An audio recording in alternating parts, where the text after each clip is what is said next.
আজ কিন্তু খুব ঝটপট আমাকে রান্নাটা করতে হবে, ভীষণ তাড়াহুড়োর মধ্যেই রান্নাটা করতে হবে। তাই জন্য দেখো চিকেনটা না আমি খুব তাড়াতাড়ি করে নিলাম। ওইদিকে আলুটা ভেজে নিয়েছি, তারপরে দেখো তেলের মধ্যে তেজপাতা, জিরে, শুকনো লঙ্কা দিয়ে তারপরে একটুখানি এগুলো গরম হলে বা জিরেটা একটু ভাজা হলে তার মধ্যে আমি দিয়ে দেবো পেঁয়াজ কুচি।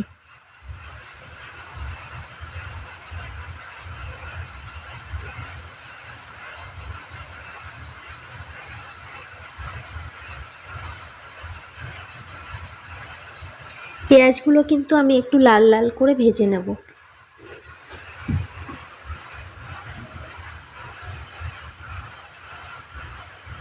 পেঁয়াজগুলো দেখো প্রায় লাল লাল করে ভাজা হয়ে গেছে। এরপরে আমি চিকেনটা না অনেকক্ষণ জলে ভিজিয়ে রেখেছিলাম, তারপরেও এরকম হয়নি, সফট হয়নি, তো ওটাই আমি দিয়ে দিলাম। আস্তে আস্তে ঢাকা দিয়ে রাখলেই ভাপে না গরমে ঠিক হয়ে যায় চিকেনটা। এটা ডিপ ফ্রিজে ছিল যেহেতু। তারপর দেখো আমি ভালো করে এটা কষিয়ে নিচ্ছি। আমি এখানে কিন্তু দেখলেই নুন হলুদ সব দিয়ে দিয়েছি।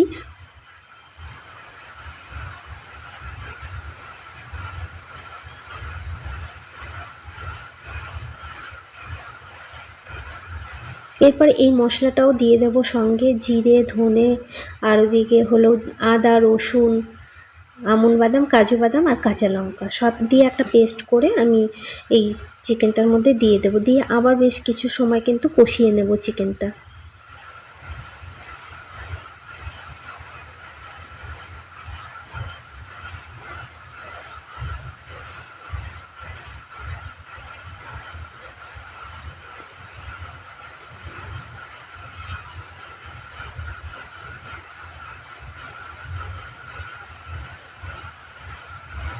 এরপরে ভেজে রাখা আলুগুলোও দিয়ে দেবো।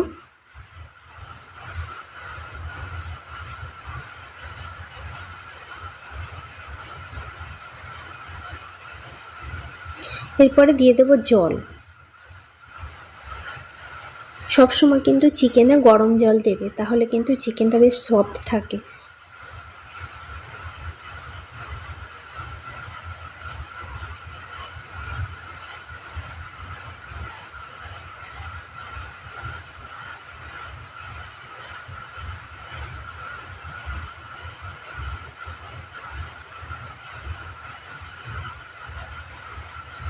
এবার নামানোর আগে একটু গরম মশলা গুঁড়ো দিয়ে দেব।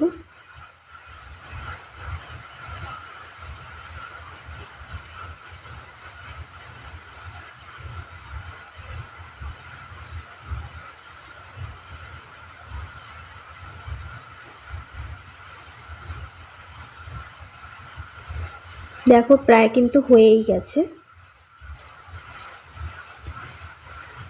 ব্যাস রেডি হয়ে গেছে চিকেন কারি।